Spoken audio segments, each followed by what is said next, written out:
Hello friends, नमस्कार। आज के इस सेशन में मैं लेने वाला हूं नीट के पीवाईक्यूज वेव चैप्टर के।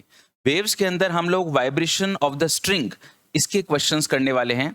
और मैं शुरुआत कर रहा हूं सबसे पहले फॉर्मूला मैप से। आपको इंपॉर्टेंट फॉर्मूला सारे बताता हूं जिससे कि आपको करने में आसानी हो। देखो, स्ट्रिंग्स के जब क्वेश्चंस करते हैं तो हम लोग क्या करते हैं, ये जैसे मैंने स्ट्रिंग ले ली, ठीक है। स्ट्रिंग में मैं वाइब्रेशन प्रोड्यूस करता हूं, तो हमेशा ध्यान रखो जो स्ट्रिंग जहां से बंधी हुई होगी वहां पर हमेशा नोड बनेगा, मतलब निष्पंद, और इसके बीच में एंटी नोड बनता है। इस टाइप से ऐसे वाइब्रेशंस बनते हैं। ये जैसे एक लूप बन गया, तो इस स्ट्रिंग की जो लेंथ है वो अगर एल है, तो मेरा बच्चा जानता है कि नोड और नोड के बीच में जो डिस्टेंस होता है, नोड और नोड के बीच में डिस्टेंस, वो होता है λ/2। तो एल की वैल्यू हो गई λ/2, तो यहां से लैम्डा बराबर आ गया 2l। ओके, तो फंडामेंटल टोन के लिए अगर आपको वेवलेंथ पूछा जाता है तो आप लोग 2l की वैल्यू के बराबर इसको पुट कर सकते हैं। दूसरी बात, जो इसकी फंडामेंटल फ्रीक्वेंसी होती है उसकी वैल्यू होती है v/2l। यहां पे जो v है वो ध्यान रखना, it is the speed of transverse wave है। इस जो स्ट्रिंग है ना, इस स्ट्रिंग में this is the speed of transverse wave है। और मैं आपको बता देता हूं कि स्पीड ऑफ ट्रांसवर्स वेव का फॉर्मूला होता है √T/μ, जहां पे T जो है वो तो टेंशन होता है वायर में, और जो म्यू होता है वो होता है मास पर यूनिट लेंथ। ये होता है मास पर यूनिट लेंथ का मास, ठीक है। अब जो म्यू होता है वो होता है मास पर यूनिट लेंथ, मतलब m/l, ठीक है। इसकी जो वैल्यू होती है वो हम पर लोग ρ/r² रखते हैं, जहां पे रो डेंसिटी है वायर की और r उसका रेडियस है। अच्छा जी, एक और फॉर्मूला जो यहाँ पर बनता है वो बनता है, जैसे मैंने आपको बताया, n बराबर v/2l। तो 1/2l और v की वैल्यू √T/μ। ये फॉर्मूला तब है जब मैं एक लूप की बात कर रहा हूं। अगर इसमें नंबर ऑफ लूप्स p हो, p is the number of loops, तो आपका फ्रीक्वेंसी का फॉर्मूला हो जाएगा p/2l √T/μ। ओके, ये सारे फॉर्मूले हैं और इन्हीं सारे फॉर्मूलों पे बेस्ड क्वेश्चंस हम लोग करेंगे। स्ट्रिंग्स के बारे में एक और खास बात मैं आपको बताता हूं कि स्ट्रिंग में सारी ऑल हार्मोनिक्स आर प्रोड्यूस्ड। जितने भी हार्मोनिक्स होते हैं ना वो प्रोड्यूस होते हैं इसमें। जैसे इसमें पहला हार्मोनिक है जिसकी वैल्यू v/2l मैंने आपको बताई, तो दूसरा हार्मोनिक, तीसरा हार्मोनिक, चौथा हार्मोनिक, पांचवा हार्मोनिक, सारे हार्मोनिक प्रोड्यूस होंगे। ये जो होगा इसको हम लोग फंडामेंटल टोन कहेंगे, मूल स्वर। ये हमारा फर्स्ट ओवरटोन होगा, ये हमारा सेकंड ओवरटोन होगा, ये हमारा थर्ड ओवरटोन होगा। ओके, इस तरह से ओवरटोन्स होंगे और all harmonics are present in the strings. ये मेन फॉर्मूला, और इन फॉर्मूला को करने के बाद में हम लोग सीधे आते हैं क्वेश्चंस पर, ठीक है ना। ये क्वेश्चंस करना शुरू करते हैं। आपकी स्क्रीन पर आपको पहला क्वेश्चन दिखाई दे रहा है। A string is stretch between fixed point separated by 75 centimetre. ये एक स्ट्रिंग है जो इस तरह से 75 सेंटीमीटर के दो पॉइंट्स हैं, फिक्स पॉइंट उनके बीच में खिंची हुई है। It is observe to have resonance frequencies of 420 hertz and 315 hertz. इसमें दो फ्रीक्वेंसीज हमको देखने को मिलती हैं, एक तो 315 हर्ट्ज और एक 420 हर्ट्ज। ये आपको दिया हुआ है। There are no other resonance frequencies between these two. इन दोनों के बीच में और कोई रेजोनेंस फ्रीक्वेंसी नहीं है। The lowest resonance frequency for the string is. आय हाय, कितना सुंदर, कितना प्यारा, कितना मधुर क्वेश्चन है ये। देखो, जो मैंने आपको बताया कि जो स्ट्रिंग्स होती है उनमें सारी फ्रीक्वेंसीज प्रोड्यूस होती है, n 2n 3n 4n 5n। Okay, एक खास बात देखो जादू, कि ये वाली जो फ्रीक्वेंसी है, पहली फ्रीक्वेंसी और दूसरी फ्रीक्वेंसी, इनके बीच में जो डिफरेंस है वो n है। अगले वाली जो दो है उनके बीच में भी डिफरेंस n है, इसके आगे वाली में भी डिफरेंस n है, और इसके आगे वाले में भी डिफरेंस n है। मतलब कोई भी जो दो सक्सेसिव फ्रीक्वेंसीज होती है ना प्यारे बच्चों, उनके बीच में जो फ्रीक्वेंसी का जो डिफरेंस होता है ना वो n के बराबर होता है, और n जो है वो फंडामेंटल टोन है। तो आपसे फंडामेंटल टोन पूछा जा रहा है, तो दो सक्सेसिव फ्रीक्वेंसीज अगर दे दी हैं तो इनका अगर मैं डिफरेंस निकालता हूं तो इनका जो डिफरेंस है वो फंडामेंटल फ्रीक्वेंसी को रिप्रेजेंट करेगा। तो 420 में से अगर आप 315 घटाएंगे तो आपको मिलेगा 105 hertz, and the correct answer of this question is B. Okay, इस तरह से हम लोगों ने इस क्वेश्चन को सॉल्व किया। हाँ जी डियर स्टूडेंट्स, ये जो नेक्स्ट क्वेश्चन आपको दिखाई दे रहा है स्क्रीन पर, ये भी एक बहुत ही इंपॉर्टेंट क्वेश्चन है। क्वेश्चन देखिए, the length of the wire between two ends of a sonometer is 100 centimetre. ये आपको दे रखा है कि एक सोनोमीटर का आप एक्सपेरिमेंट कर रहे हैं और उसमें आप लोगों ने एक वायर लिया है और सोनोमीटर के वायर की जो टोटल लेंथ है वो आपको 100 सेंटीमीटर गिवन है।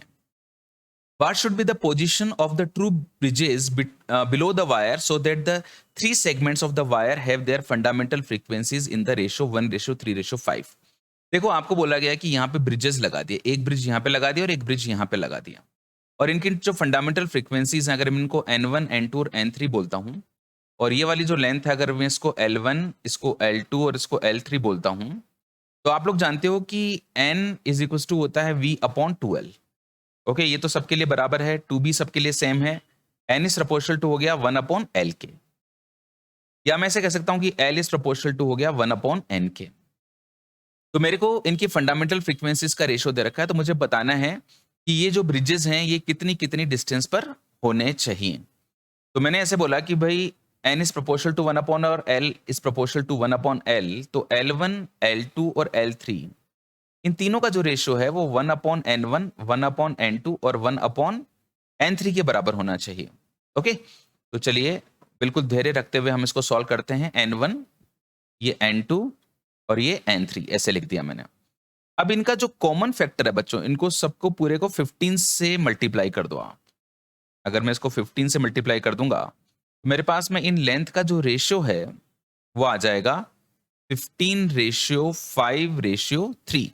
ये इस लेंथ का तीनों लेंथ का रेशियो आ गया, L1, L2, L3 का।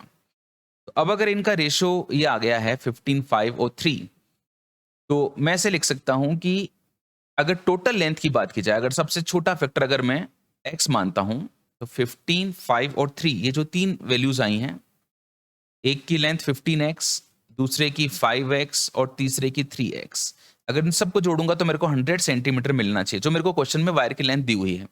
15 और 5 20 और 3 23, 23x बराबर 100 हो गया। x इज इक्वल टू हो गया आपका 100/23 सेंटीमीटर। ये मेरे पास में x की वैल्यू आ गई, ठीक है ना। तो मेरे पास में जो L1 है, L1 की वैल्यू आई 15x, x की वैल्यू आपकी 100/23, तो उसको मैं लिख सकता हूं 1500/23 सेंटीमीटर। इसी तरह से अगर मेरे को L2 लिखना हो तो वो मेरे को 5x, ये मैंने यहाँ पे 5x माना था, तो x की वैल्यू 100/23, मतलब इसको लिख दिया मैंने 500/23 सेंटीमीटर। और इस तरह से मेरे पास में L3 की वैल्यू भी आ जाएगी जो 3x है। अगर आपको सिंपली इस क्वेश्चन में ये वैल्यूज पूछता तो हम लोग ऐसे आंसर बोल देते, लेकिन अगर आप इस क्वेश्चन की लैंग्वेज देखें तो आपसे पूछा क्या है, what should be the position of the two bridges below the wire so that the three segments of the wire have their fundamental frequencies। तो इस पहले वाले की अगर मैं लोकेशन बताता हूं आपको, तो इसकी यहां से डिस्टेंस है L1, और दूसरे वाले की अगर डिस्टेंस मेरे से पूछी जाती है तो वो लेंथ है L1 + L2, ठीक है। तो इसको देखो सिस्टमेटिकली अगर मैं आंसर लिखता हूं इसका, तो आंसर तो हो जाएगा फर्स्ट ब्रिज की डिस्टेंस तो L1 आ जाएगी, तो 1500/23 centimetre, and distance of the second bridge, distance of second bridge, तो वो आ जाएगी L1 + L2। ओके, तो L1 की वैल्यू है 1500/23 और L2 की वैल्यू है 500/23, मतलब 2000/23। ओके, तो अब अगर ऑप्शंस देखते हैं आप, द मेन थिंग इसकी आपको आ गया है वो खास बात है, लेकिन ऑप्शंस के अकॉर्डिंग आपको आंसर देना है, तो correct answer will be 4th। Okay, it was a very nice question, और डेफिनेटली आप लोगों ने इस क्वेश्चन को एंजॉय किया होगा। ये बहुत ही खूबसूरत सा सवाल था। हाँ जी, ये जो सवाल आपको दिखाई दे रहा है नेक्स्ट क्वेश्चन स्क्रीन पे, ये भी एक बहुत ही इंपॉर्टेंट क्वेश्चन है। When a string is divided into 3 segments of length L1, L2 and L3, the fundamental frequencies of these 3 segments are nu1, nu2 and nu3 respectively. The original fundamental frequency of the string is, original fundamental frequencies की क्या होगी वो आपको बताना है। तो देखिए इस क्वेश्चन को हम लोग कैसे करेंगे। When a string is divided into 3 segments, एक स्ट्रिंग को आप लोगों ने 3 हिस्सों में से डिवाइड कर दिया है, of the length L1, L2 and L3, L1, L2 and L3, और the original fundamental frequency of the string, तो फंडामेंटल अगर तीनों को जोड़ दिया जाए है ना, तो फिर फंडामेंटल फ्रीक्वेंसी क्या होगी। देखो जो बेसिक जो फॉर्मूला है ना वो यही वाला है, n = p/2l√t/μ। ओके, इस फॉर्मूले का यूज करने के लिए हम लोग जा रहे हैं, क्योंकि फंडामेंटल फ्रीक्वेंसी की बात हो रही है तो p की वैल्यू 1 हो जाएगी, टू सबके लिए कांस्टेंट हो जाएगा। टेंशन जो है वो मैं सबके अंदर बराबर मान लेता हूँ। एक ही स्ट्रिंग है तो मास पर यूनिट लेंथ की वैल्यू सेम है। एन इज प्रोपोर्शनल टू हो गया आपका 1/L। अच्छा, ये तय है कि L1 में, L2 में, अगर मैं L3 में तीनों को जोड़ देता हूं तो ये टोटल लेंथ के बराबर आ जाएगा। ये टोटल लेंथ के बराबर आ जाएगा। ये जो L1 है, because n is proportional to 1/L, तो L is proportional to 1/n हो गया। तो ये 1/n1, इसको मैंने 1/n2 और उसको 1/n3 लिख दिया। ये मेरे पास आंसर आ गया, ठीक है ना। तो मेरा जो आंसर है इसमें वो ये ऑप्शन बैठ जाएगा, ये वाला जो देखने में लग रहा है, इसमें न्यू से रिप्रेजेंट कर रखा है। और इसको मैं अगर आगे सॉल्व करता हूं, है ना, तो ऐसे भी आपका ऑप्शन हो सकता है। ऐसे मैंने कॉमन एलसीएम ले लिया, n2 n3 n1 n3 and n1 n2। तो n की जो वैल्यू है वो आ गई n1 n2 n3 upon n1 n2 n1 n3 and n2 n3। Okay, इस फॉर्म में भी आपका आंसर दिया जा सकता है। लेकिन जैसा कि गिवन आपको आंसर है, तो 1/nu is equals to 1/nu1 plus 1/nu2 plus 1/nu3। This is the correct answer of this question. Keep connected with Arun Prakash Gaur. हाँ जी, इस क्वेश्चन के अंदर क्या है, वेव्स का क्वेश्चन है ये, और स्ट्रिंग से रिलेटेड क्वेश्चन है। If the tension and diameter of a sonometer wire of a fundamental frequency n is doubled. एक फंडामेंटल फ्रीक्वेंसी n है और हम लोगों ने इसकी टेंशन को डबल कर दिया है, एंड जो इसका डायामीटर है वो भी हम लोगों ने डबल कर दिया है, और जो डेंसिटी है इसको आधा कर दिया है। तो इसकी फंडामेंटल फ्रीक्वेंसी कितनी हो जाएगी? फंडामेंटल फ्रीक्वेंसी का फॉर्मूला होता है 1/2L root T upon mu. ये जो म्यू होता है ये होता है मास पर यूनिट लेंथ। जैसे जो भी हम लोगों ने तार लिया है, उस तार का अगर मैं रेडियस r लेता हूं और इसकी लेंथ को अगर मैं l लेता हूं, तो देखो इसका मास कैसे लिखूंगा। मास बराबर होता है volume into density upon length. Volume कितना हो जाएगा? इसका एरिया, जो भी इसका एरिया आया है, इनटू लेंथ, और डेंसिटी इसकी रो, और ये लेंथ l। तो ये सिंपली मैंने रो a लिख दिया। अब जो एरिया है वो मैं पाई r स्क्वायर लिख सकता हूं, या फिर मैं पाई d स्क्वायर बाई 4 लिख सकता हूं, जहां पे d डायामीटर है। तो ये 1/2L root T upon mu, इसकी वैल्यू मैंने पाई d स्क्वायर बाई 4 लिख दी। अब देखिए ये पूरा फॉर्मूला तैयार हो गया। अब इस फॉर्मूले में देखो कि हमको कौन कौन सी चीजें डबल करनी है। टेंशन को डबल करना है, और डायमीटर को भी डबल करना है, और डेंसिटी को मेरे को हाफ करना है। तो मैं इसको बिल्कुल नए पेज पे लिखता हूं, 1/2L root T upon rho pi d square by 4। 2 is a constant, pi is a constant. अच्छा, ये सब चीजें आप लोगों ने चेंज करी हैं। 4 में भी किसी प्रकार का कोई चेंज नहीं होगा, लेंथ में भी कोई चेंज नहीं किया है। तो n इज प्रोपोर्शनल टू हो गया, इस डायमीटर के स्क्वायर को बाहर निकाल लिया और अंदर t अपॉन रो ने दिया। अच्छा, नई फ्रीक्वेंसी अपॉन पुरानी फ्रीक्वेंसी, ये पुराना डायमीटर, ये नया डायमीटर, ये नई टेंशन, ये पुरानी टेंशन, और ये डेंसिटी, ठीक है। अच्छा, अब डायमीटर जो है वो मैंने क्या किया है, मेरे को दिया हुआ है डायमीटर और टेंशन को मेरे को डबल करना है। तो डायमीटर पहले d1 था, अब मैंने इसको डबल कर दिया। अच्छा, टेंशन जो मेरा t1 था उसको मैंने 2t1 कर दिया, और जो डेंसिटी जो मेरी जितनी थी उसको मैंने आधा कर दिया। इस रो1 से रो1, t1 से t1 कट गया, d1 से d1 कट गया, ये आ गया 1/2, और नीचे 2 × 2 4 का रूट करोगे तो 2 आ जाएगा।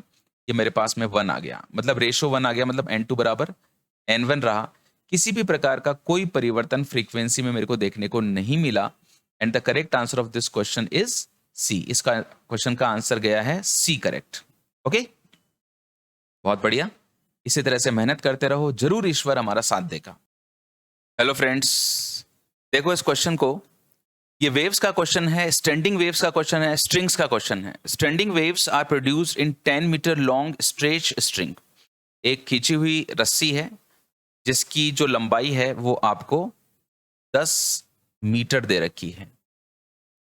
If the string vibrates in 5 segments, ये 5 सेगमेंट्स में वाइब्रेट करिए। 1 2 3 4 5 6 7 8 9 10 11 12 13, इतने नहीं, सिर्फ 5 सेगमेंट्स।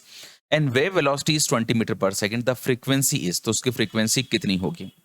अब मेरा बच्चा जानता है कि जो फ्रीक्वेंसी होती है, बेसिक जो फंडामेंटल फ्रीक्वेंसी, या किसी भी कितनी भी नंबर ऑफ लूप्स के लिए अगर मैं फ्रीक्वेंसी लिखता हूं तो v/2L और p से मल्टीप्लाई कर देता हूं। ये जो p होता है ये नंबर ऑफ लूप्स को रिप्रेजेंट करता है, तो 5 लूप्स बन रहे हैं, एंड जो v है वो 20 है, एंड जो l है वो 10 है। पूरे 20 से 20 काट दिया, and the correct answer of this question is 5 hertz. इसका जो सही उत्तर है वो है 5 हर्ट्ज। ओके, बहुत बढ़िया, इसी तरह से लगे रहो, ईश्वर आपको मंजिल जरूर दे। The length of a sonometer wire A B is 110 centimetre. Sonometer का जो एक तार है उसकी जो लंबाई है वो आपको 110 सेंटीमीटर गिवन है। Where should be the 2 bridges be placed from A to divide the wire in 3 segments. इसको 3 सेगमेंट में बांटना है, तो मैं ब्रिजेस को कहाँ पे रखना चाहिए? whose fundamental frequencies are in the ratio 1:2:3। इस रेशियो में इनकी फंडामेंटल फ्रीक्वेंसीज होनी चाहिए। तो मुझे एक को तो यहाँ पे L1 डिस्टेंस पे रखना चाहिए, और माना कि ये लंबाई L2 है तो दूसरी वाले की जो डिस्टेंस हो जाएगी वो L1 प्लस L2 हो जाएगी। तो मैं जानता हूं कि जो फंडामेंटल फ्रीक्वेंसी का फॉर्मूला होता है वो होता है V/2L√T/μ। फंडामेंटल फ्रीक्वेंसी के लिए P = 1 हो जाता है। पूरा एक ही स्ट्रिंग है, टेंशन सेम है, मास पर यूनिट लेंथ सेम है, 2B कांस्टेंट है, N इज प्रोपोर्शनल टू 1/लेंथ हो गया। अब फंडामेंटल फ्रीक्वेंसीज का रेशियो दिया हुआ है तो L is proportional to 1/n हो जाएगा। तो L1, L2 और L3 का जो रेशियो है वो 1/n1, 1/n2 एंड 1/n3 के रेशियो के बराबर हो जाएगा। n1 तो 1 है, ये 2 है और ये 3 है। एक कॉमन फैक्टर 6 से इस पूरे को मल्टीप्लाई कर दीजिए, तो ये हो जाएगा 6:3:2। ओके, ये इनकी लेंथ का रेशियो आ गया 6, 3 एंड 2। तो अगर लेंथ का रेशियो 6, 3, 2 आया है तो मैं इसे मान सकता हूं 6x + 3x + 2x, ये सबको जोड़ोगे तो 110 सेंटीमीटर आएगा। ओके, तो 6 और 3 9 और 2 11, 11x बराबर लिख दिया मैंने 110 सेंटीमीटर। तो x बराबर हो गया आपका 10 सेंटीमीटर। x की वैल्यू 10 आ गई। तो अब ये जो अगर मेरे को लेंथ निकालनी होगी तो देखो ये L1 है, L1 की वैल्यू कितनी आएगी? देखो यहां से 6x आएगी। 6x का मतलब हो गया ये 60 सेंटीमीटर। तो ये तो 60 सेंटीमीटर के डिस्टेंस पर रख दिया। अच्छा, L2 कितना आएगा? 3x। 3 × x की वैल्यू 10, मतलब 30 सेंटीमीटर।